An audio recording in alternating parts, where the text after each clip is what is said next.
Jim, you got $350,000 for Ace Ventura, right? Yes. $450 for The Mask? Sure. Sure. $7 million for Dumb and Dumber? Yes. Yeah. What's your asking price now? I'm not really sure. It's, I guess The Mask 2 is $10 million. That movie would never come to fruition. The film we got would be 11 years too late, while being at the same time too manic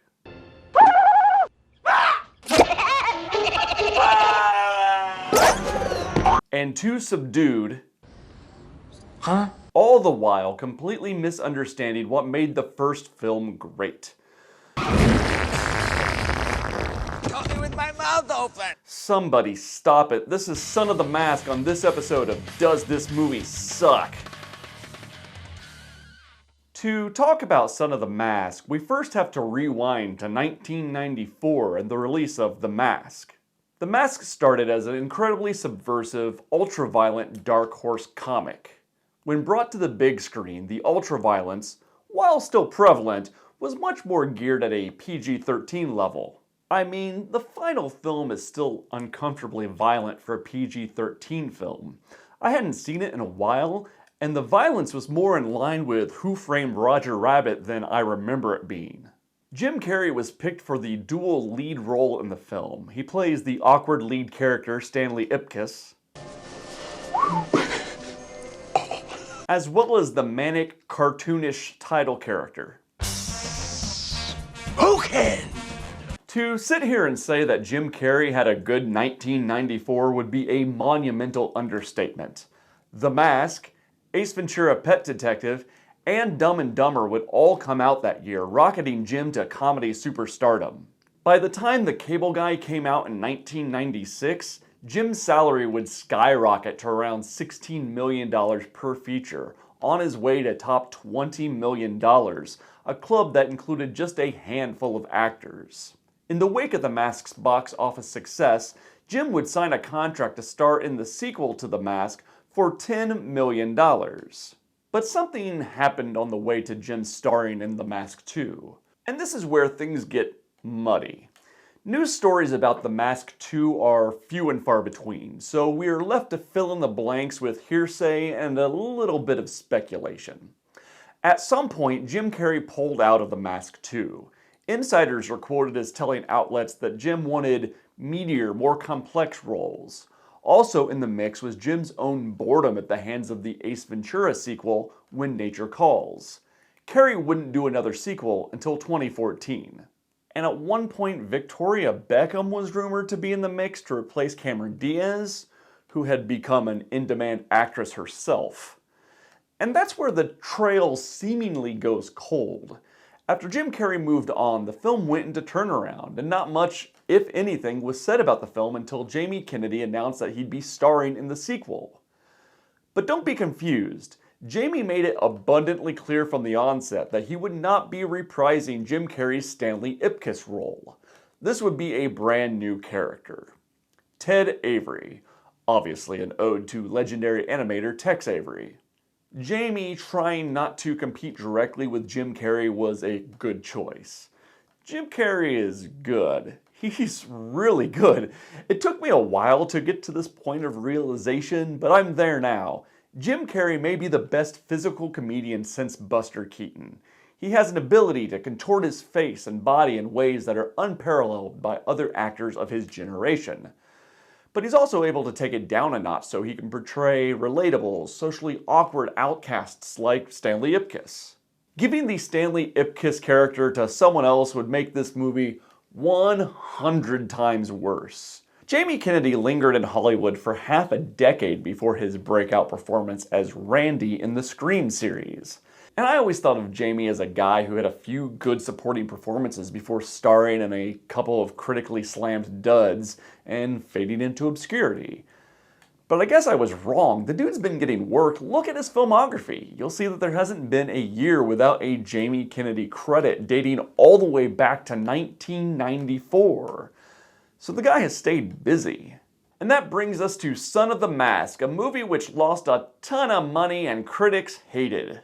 So Son of the Mask has a fundamental flaw that I feel keeps it from being a worthy successor. There's a scene in the opening act of this film that I think illustrates this pretty well, so we'll talk about that once we get there. But there's just so much to get through first. The movie opens on this massive tracking shot of Edge City. We are reintroduced to Dr. Newman, once again played by Ben Stein, reprising his role from the first film. He's leading a tour through the Museum of Arts and History. He teaches the group about Loki and Loki's mask, including some funny jokes. His constant mischievous pranks were an endless source of embarrassment to his father and his siblings. He was, in other words, a bratty little brother. That group laughed way too hard at that. Suddenly, they're interrupted by a mysterious stranger.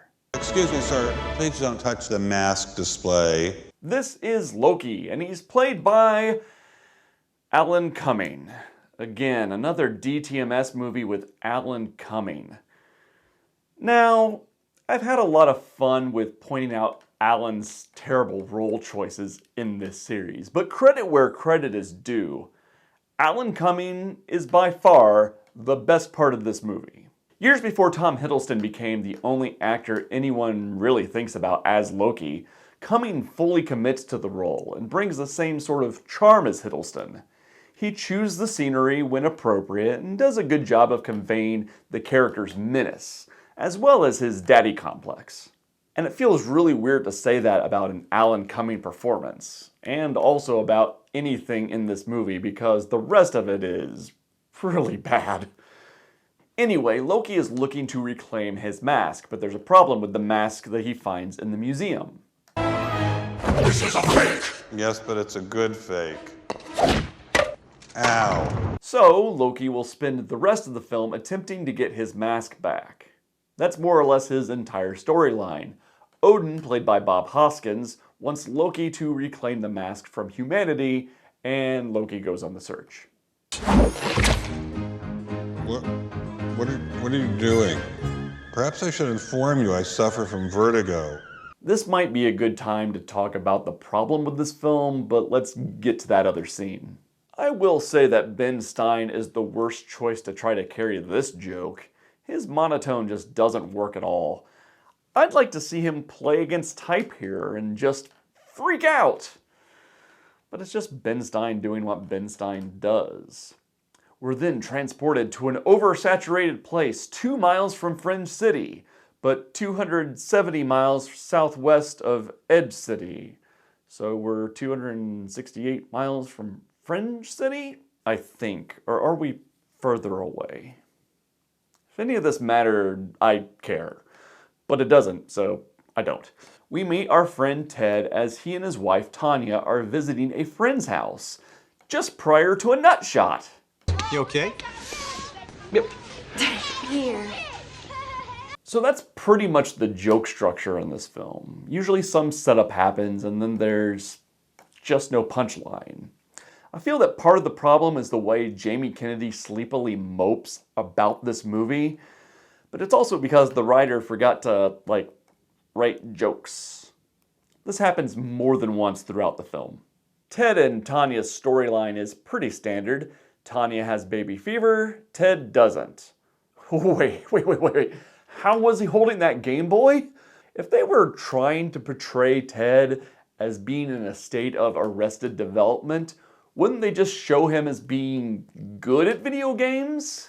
Anyway, I was hoping this scene would go on forever. Who's a fish? Who's a fish? Stop it, I mean it. Look, babe. Who's a turkey?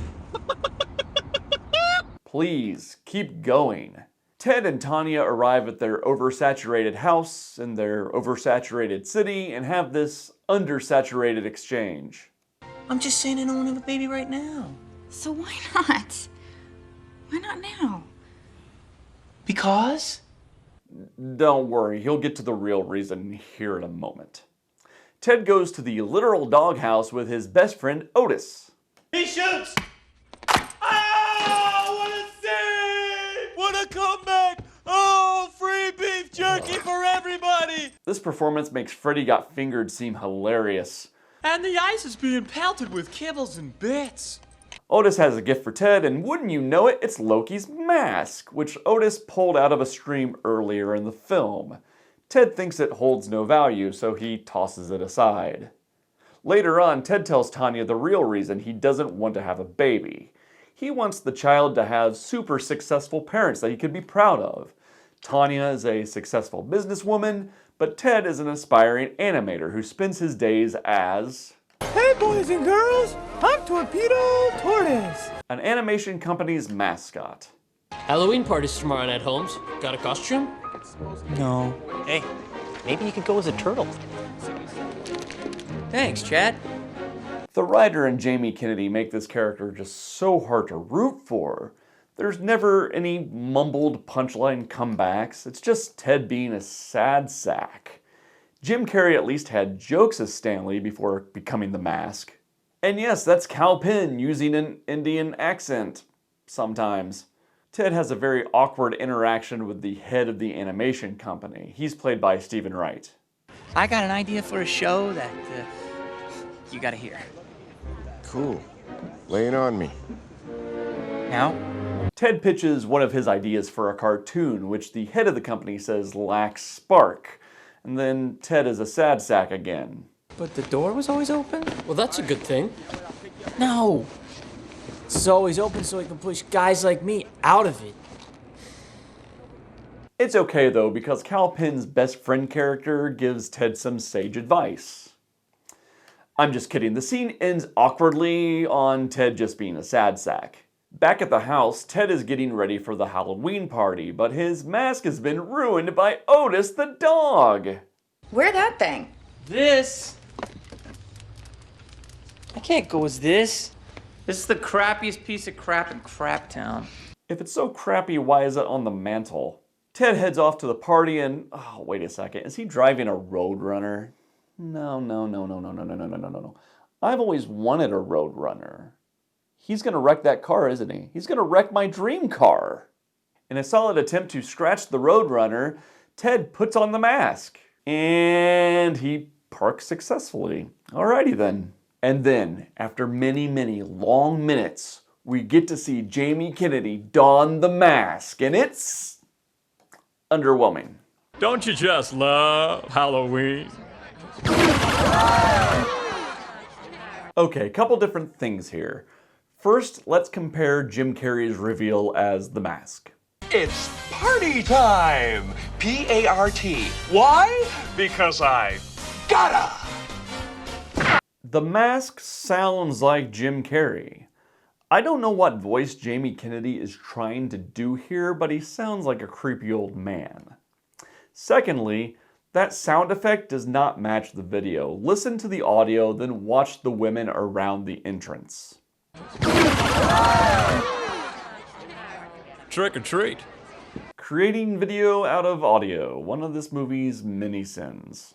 No ID, no party. Where did the wife put that invitation? ID, not IV. Because he brought out an IV and not his ID. That's hilarious. So, something else you may have noticed, most of Jamie Kennedy's dialogue while wearing the mask is done in post-production. It leads to there being a disconnect between the character and the voice, and the effect is off-putting. What am I thinking? The crowd decides that the hired music isn't good enough, so the mask decides to fix that problem. You're just too good to be true. Yeah, good to be true. Can't take my eyes off of you. I love you, baby. This song goes through multiple genres and goes on for a while. This is the scene I've been teasing. So let's discuss magical realism for a moment. Once we set a baseline, we can discuss how this film fails to understand the rules of the first film and why that matters. Magical realism is a narrative device that sets something extraordinary in an ordinary world. The narrative is, on the whole, set in the realistic world like the one you and I live in, but a world where elements of magic exist. Taken literally, a good example is Harry Potter. Other recent examples would include Pokemon Detective Pikachu, Magical realism is the basis of anyone wearing Loki's mask. And the first film sets clear rules about what can and can't happen in the world once Stan Lee puts on the mask. Once wearing Loki's mask, the character of Stan Lee becomes pure magical realism, but it's constrained to just Stan Lee as the mask. Sure, he can conjure things out of thin air, and those things can affect a scene, but he still has to affect the scene. Take the scene from the final stage of the film. The police officer only starts singing once the mask directly makes her.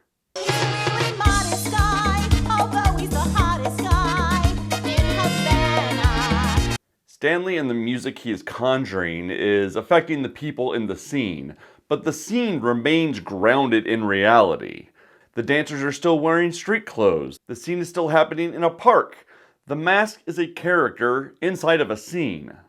In Son of the Mask, the scene is the character. The magical realism is split between three characters. The wearer of the mask, which for the majority of the movie is Otis the dog, Alvy, Ted's son, who we haven't met yet, and Loki. But the film gives the magical realism not to the characters, but the scenes they're in. It unleashes the magical realism and waters down the rules. The problem with unleashed magical realism plus no rules to keep the realism intact is that the film becomes a cartoon. It's a world where Ben Stein's face can be removed and flown into a case. It's a world where cars freaking dance. It's a movie where anything can happen. It's a cartoon that can be drawn any which way the animator likes, or in this case, the director. And because of this, the film lacks focus. Anything can happen, so anything does happen. It's all just too much. More on that in a moment. But for now, the mask leaves the party. Honey, I'm home. And he heads upstairs for some PG-rated baby making. The next day at work, Ted pitches a TV show based on The Mask to his head animator. This guy, this could be a franchise character. And this would be the closest this movie gets to some sort of meta commentary on itself, and it goes nowhere. Ted gets a promotion, but when he gets home, he is not the only one with good news. Tanya is Prager's.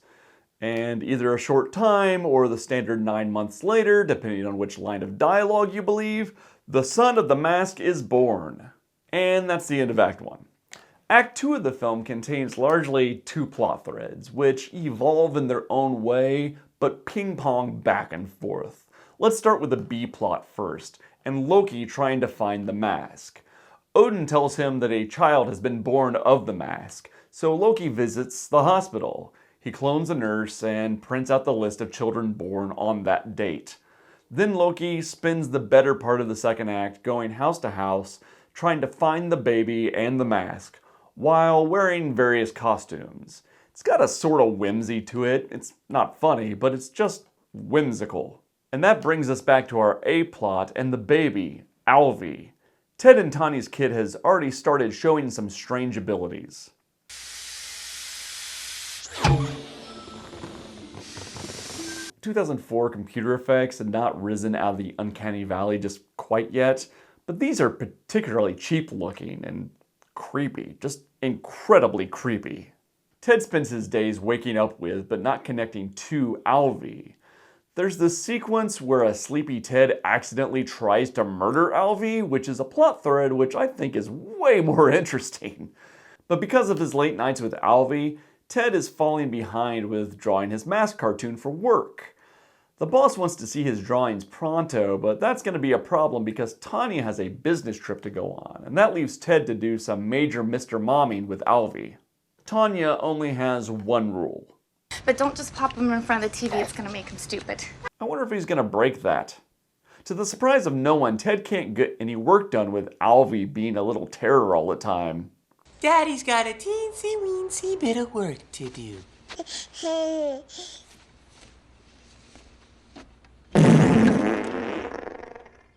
And joke.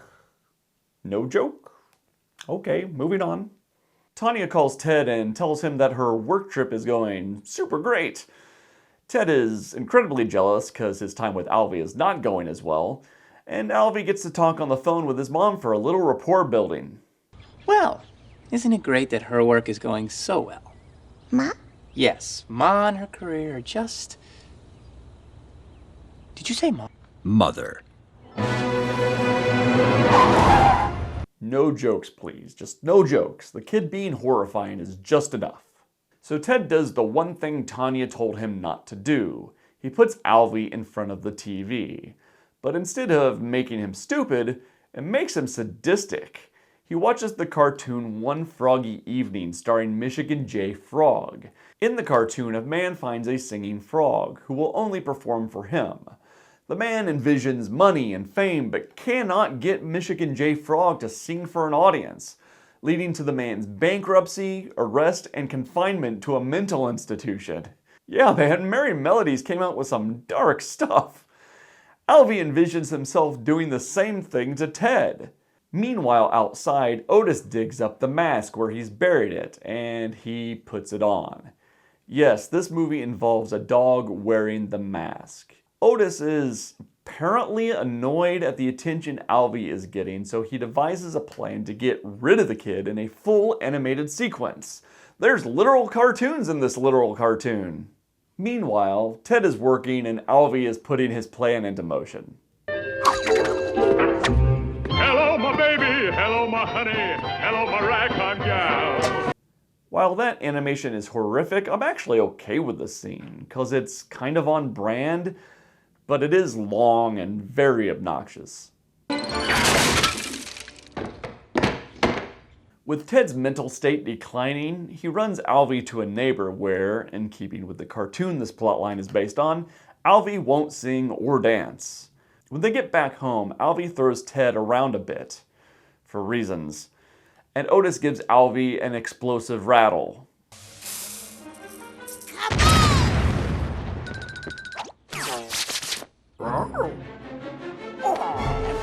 For payback, Alvy gives Otis an explosive bone.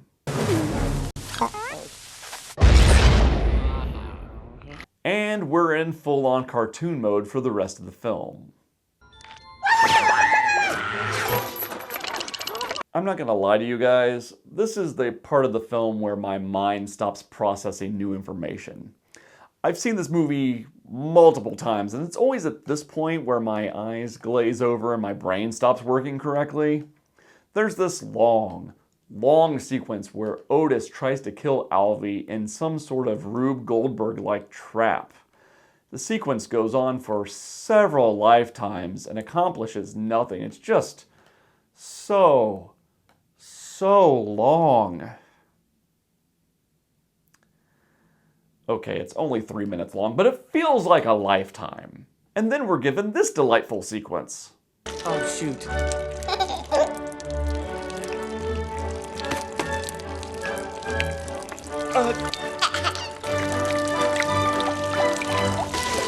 This is insane! Write it down! All done? Okay, that's it. I'm done. What in the actual hell? Let's just get through this. Loki finds Ted and Alvy. Ted decides to take Alvy to the hospital, then to an exorcist. Hearing the word exorcist, Alvy pukes all over the car, which is a reference Ted would get, but not Alvy. Anyway, I'm digressing. They successfully park the Roadrunner, thank God. Ted, Alvy, and Loki have their first face-off in an alley, which is a scene which comes the closest to matching the tone and world building of the first film. Jamie Kennedy gives this amazing reaction to being yelled at by his boss. I get you a network pitch and you repay me by showing up 20 minutes late looking like an escaped mental patient. And with a kid? Huh? You know, most screenwriters just would have written a joke there. Huh? Ted and Alvy actually bond a little here. Tanya comes back, Loki steals Alvy, and then Ted becomes the mask. Ted and Loki have a showdown. Ted wins, he makes the cartoon, the end. Oh yeah, and to make matters worse, they wreck the Roadrunner.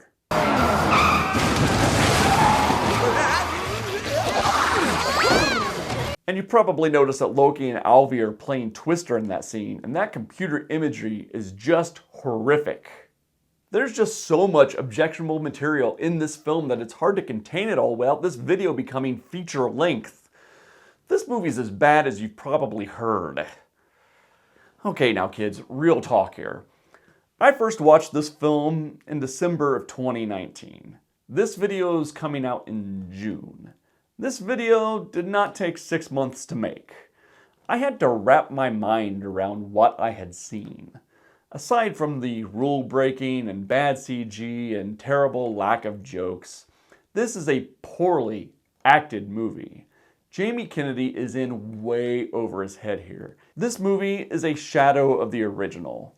Even with the story being retooled to fit the PG rating, it just can't get out from under the shadow of Jim Carrey's performance in the first film. This film was never going to be successful. It takes a solid original, waters it down, and adds pee-pee and poo-poo jokes. It was too late, too ill-conceived, and just boo. But surprisingly, this film didn't really kill any careers. Jamie Kennedy would keep on getting jobs. Director Lawrence Guterman and writer Lance Kazi were never really in-demand talents, so their output remained spotty, but they're still doing things. Jamie Kennedy would tell someone that he could give them 2.5 million reasons why he did this film. And that's what it all boils down to, right? They took a long dormant property and tried to make some money off of it. I don't think Son of the Mask was ever intending to be high art, but it certainly didn't live up to the expectations set by the original. And it certainly didn't make any money. This is one of the worst movies I've done on this series, if not the worst. It's bad. Real bad. Yes, this movie sucks. Thanks everyone for watching. Links are in the description below. If you've made it this far, I hope you've enjoyed it, and I hope you'll consider subscribing to this channel and giving this video a thumbs up. We're all slaves to the algorithm here. I'll see you next time when we ask the question, does this movie suck? Thanks for watching. Huh?